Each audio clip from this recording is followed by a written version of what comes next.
Welcome friends,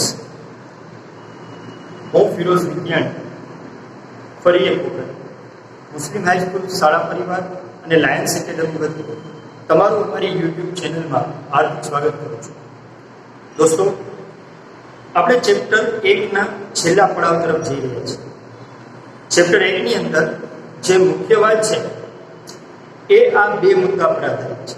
એ પૈકીનો પહેલો મુદ્દો, આપણે એ પ્રકારનો દાખલો પૂછાય છે કે વર્ગમૂળમાં 3 એ અસમય સંખ્યા છે એમ સાબિત કરો. આ દાખલો ગણવામાં ઘણા બધા હોશિયાર બાળકો પણ મિસ્ટેક કરી દેતા હોય છે, કારણ કે આમાં ગોખેલા જ્ઞાનની જરાય જરૂર પડતી નથી અને એ તમને મદદરૂપ પણ બનતું નથી. આમાં તમે જે સમજ્યા છો એ જ તમને ઉપયોગી થશે. એટલે આના માટે મારે તમને બે વસ્તુ યાદ કરાવવી છે. પહેલી વાત કે માનો કે જો કોઈ સંખ્યા 4 વડે વિભાજ્ય ન હોય તો શેષ કેટલી આવે? દાખલા તરીકે 5, 6, 7, 8 બધાને હું 4 વડે ભાગું છું.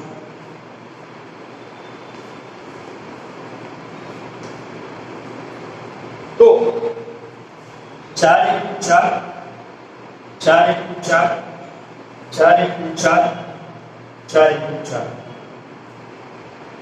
અહીંયા મને એક શેષ મળે છે, અહીંયા બે શેષ મળે છે, અહીંયા 3 શેષ મળે છે અને અહીંયા 0 શેષ મળે છે. કદાચ હું આના પછીની સંખ્યા લઉં એટલે કે 9, 10 તોય તે 4 વડે ભાગતા મને શેષ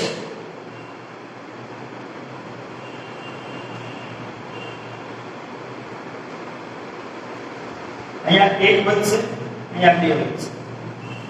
મતલબ કે શેષ 1, 2, 3, 0, 1, 2, 3.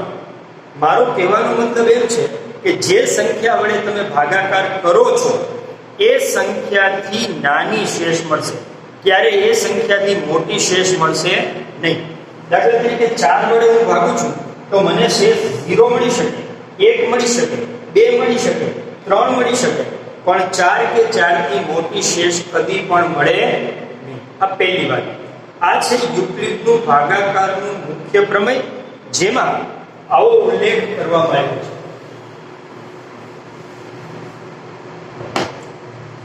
એણે એમ કીધું છે A = BQ + R, એટલે કે 37 =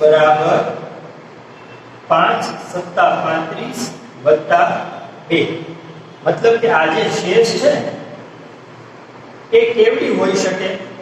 તો કે તમે 5 વડે ભાગ ચલાવ્યો છે એટલે 0 કરતા મોટી અને 5 કરતા નાની હોઈ શકે. આ જે શેષ છે એ 0 હોઈ શકે, 1 હોઈ શકે, 2 હોઈ શકે, 3 હોઈ શકે, 4 હોઈ શકે, પણ 5 હોઈ શકે નહીં. 5 ક્યારેય હોઈ શકે નહીં. આ જે 5 શેષ છે ને એ નહીં હોઈ શકે, કારણ કે જ્યારે 5 થશે ને ત્યારે પાછી 0 થઈ જશે. બરાબર? એક મુદ્દો આ તમારે નોટ કરવાનો છે ખાસ. અને જે બીજો મુદ્દો છે એની વાત કરીએ. એ પ્રમેય 1.3 છે કે જો કોઈ સંખ્યાને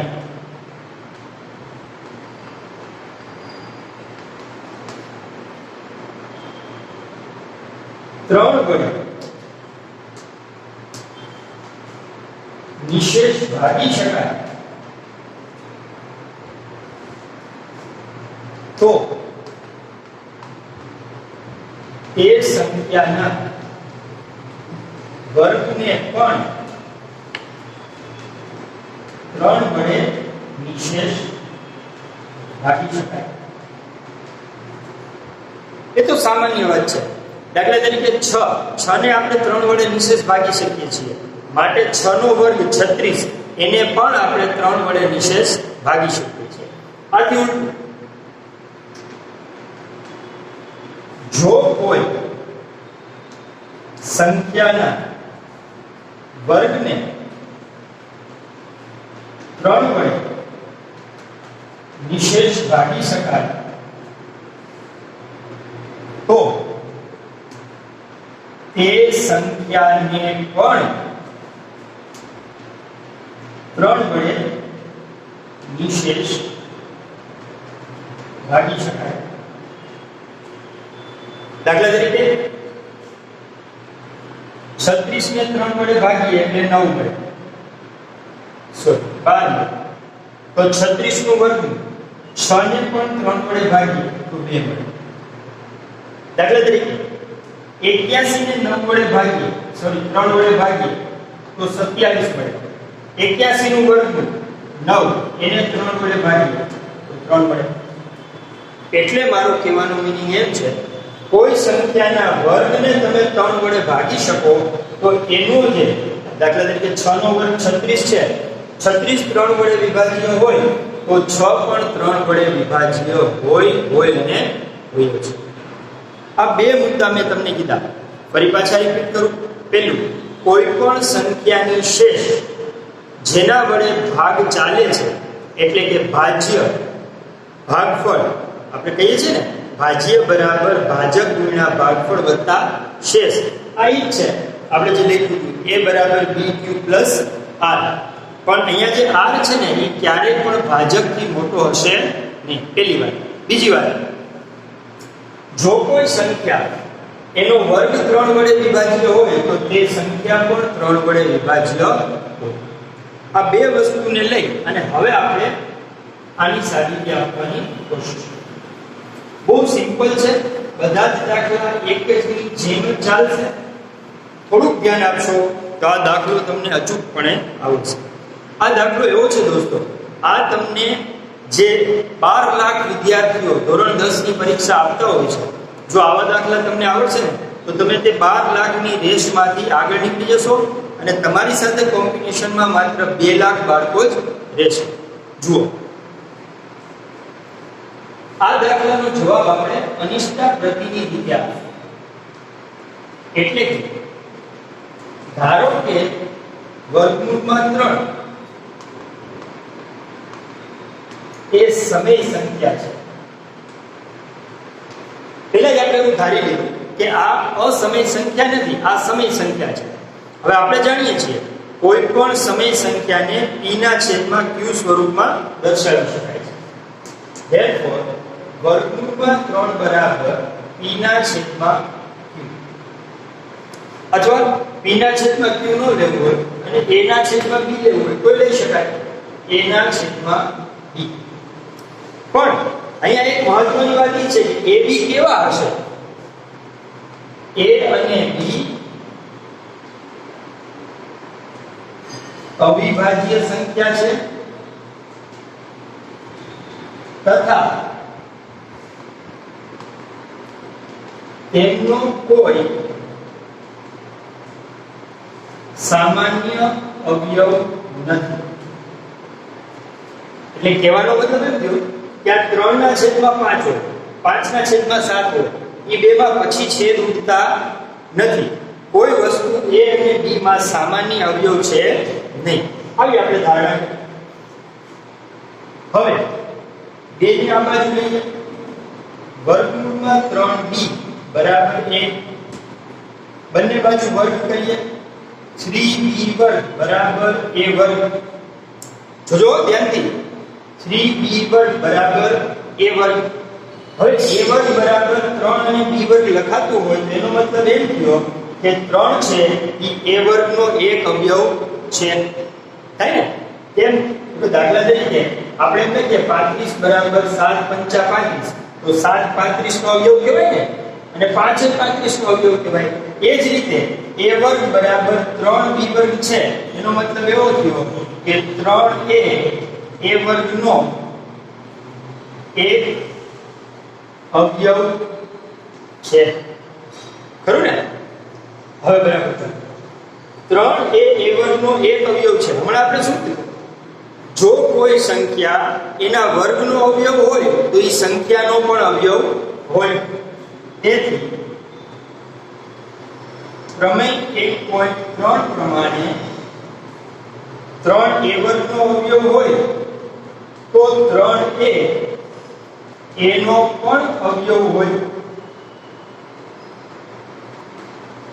હમણાં જ વાત કરીને આપણે કે 3a વર્ગનો અવયવ હોય તો 3a નો પણ અવયવ હોય. તો આપણે a ને આમ લખી શકીએ ને, a બરાબર 3c, કારણ કે a છે 3a નો અવયવ છે તો 3 ને કોઈ સંખ્યા વડે ગુણતા a મળતો હશે. જેમ કે 35 બરાબર 7 ગુણ્યા 5 મળે છે. a બરાબર 3c. આને આપણે સમીકરણ 1 કહીએ, આને સમીકરણ 2 કહીએ. એટલે સમીકરણ 2 ની કિંમત સમીકરણ 1 માં લેતા, સમીકરણ 1 માં લેતા એટલે શું? તો કે સમીકરણ 1 માં a ની જગ્યાએ 3c મૂકી શકાય. એટલે 3b વર્ગ બરાબર 3c નો વર્ગ. એટલે કે 3b વર્ગ બરાબર 9c નો વર્ગ. એટલે કે 3 ને આના છેદમાં જવા દો તો b વર્ગ બરાબર 3c નો વર્ગ. આ 3 એ નીચે આવે એટલે 3 તેરી 9. આ થયું પરિણામ 3. આ શું કહેવા માંગે છે? અહીંયા પાછા 3 આવ્યા. એટલે અહીંયા 3 હતા તો આપણે એવું કીધું કે 3 છે એ a વર્ગનો એક અવયવ છે. તો અહીંયાથી એમ કહી શકાય કે 3 છે એ b વર્ગનો એક અવયવ છે. તેથી 3 એ b વર્ગનો એક અવયવ છે. હવે ફરી પાછો એનો મીનિંગ કેવો થયો કે જો 3 b વર્ગનો અવયવ હોય તો 3 પ્રમેય 1.3 પ્રમાણે b નો પણ અવયવ હોય. તેથી 3 એ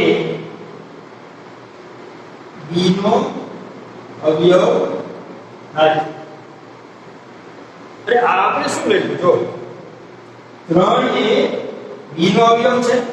અહીંયા આપણે લખ્યું 3 એ a નો અવયવ છે. એટલે કે 3 a અને b બંનેનો અવયવ છે.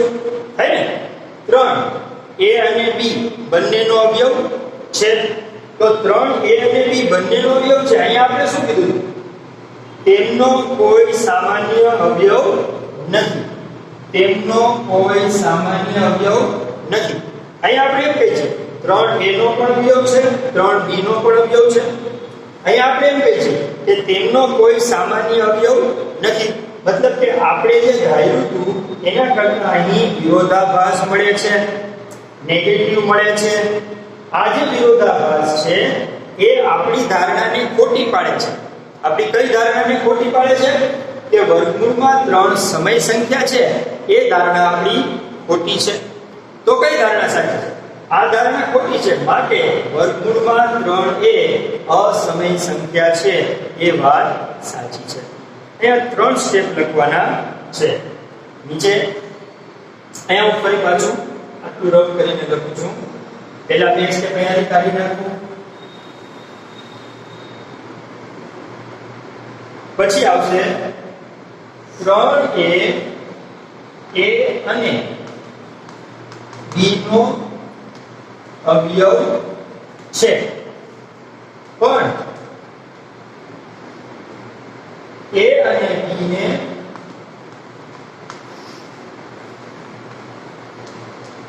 કોઈ સામાન્ય અવયવ નથી એવું આપણે કીધું. માટે આપણી ધારણા ખોટી છે. કઈ ધારણા? કે વર્ગમૂળમાં 3 સમય સંખ્યા છે ને એ ધારણા આપણી ખોટી છે. તેથી વર્ગમૂળમાં 3 અસમય સંખ્યા છે. અહીંયા આપણી આખી વિગત ફરીથી એક વખત આખો દાખલો રિપીટ કરું છું. આ માત્ર વર્ગમૂળ 3 માટે જ નહીં, વર્ગમૂળ 3, વર્ગમૂળ 2, વર્ગમૂળ 7 અવિભાજ્ય સંખ્યાઓના વર્ગમૂળ માટે સાબિત કરી શકશું. પહેલા શું થયું? ધારો કે વર્ગમૂળમાં 3 સમય સંખ્યા છે. તેથી હું વર્ગમૂળમાં 3 ને a ના છેદમાં b સ્વરૂપે લખી શકું. ખાસ મેં અહીંયા શરત લખી કે એ અને બી ને કોઈ સામાન્ય અવયવ નથી. એ અને બી ને સામાન્ય અવયવ નથી, પછી વર્ગમૂળમાં બી ને આપણે સામે જોવા દઈએ. વર્ગમૂળમાં 3b બરાબર a વર્ગ કર્યો એટલે 3b વર્ગ બરાબર a વર્ગ. અહીંયાથી આપણે એટલી ખબર પડી કે આવી રીતે બે સંખ્યાનો ગુણાકાર a વર્ગ થાય તો 3a a વર્ગનો એક અવયવ છે. અને પ્રમેય 1.3 પ્રમાણે જો 3a વર્ગનો અવયવ હોય તો 3a નો પણ અવયવ છે. એટલે a બરાબર 3c લઈ આ કિંમત સમીકરણ 1 માં મૂકી. 3c નો વર્ગ એટલે 9c વર્ગ, 3 આ બાજુ આવ્યા એટલે 3 તેરી 9, b વર્ગ બરાબર 3c વર્ગ. ફરી પાછું અહીંયા 3 આવ્યા એટલે 3a b વર્ગનો એક અવયવ છે. અને જો 3b વર્ગનો એક અવયવ હોય તો પ્રમેય 1.3 પ્રમાણે b નો પણ એક અવયવ છે. અહીંયા આપણે કીધું કે 3a નો અવયવ છે અને b નો અવયવ છે, પણ આપણે તો એવું ધાર્યું હતું કે a અને b ને કોઈ સામાન્ય અવયવ નથી, માટે આપણી ધારણા ખોટી છે. અને વર્ગમૂળમાં 3 જે છે એ અસમય સંખ્યા છે.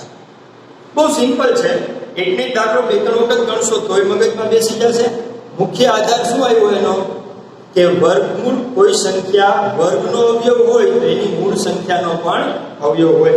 એક વખત દાખલો જોઈ લ્યો. કાંઈ ડાઉટ લાગે તો તમે કોમેન્ટ બોક્સમાં અથવા તો મને વોટ્સઅપમાં પણ પૂછી શકો છો. આ રીતના 5 દાખલા તમને એમનેમ જ આપી શકાય.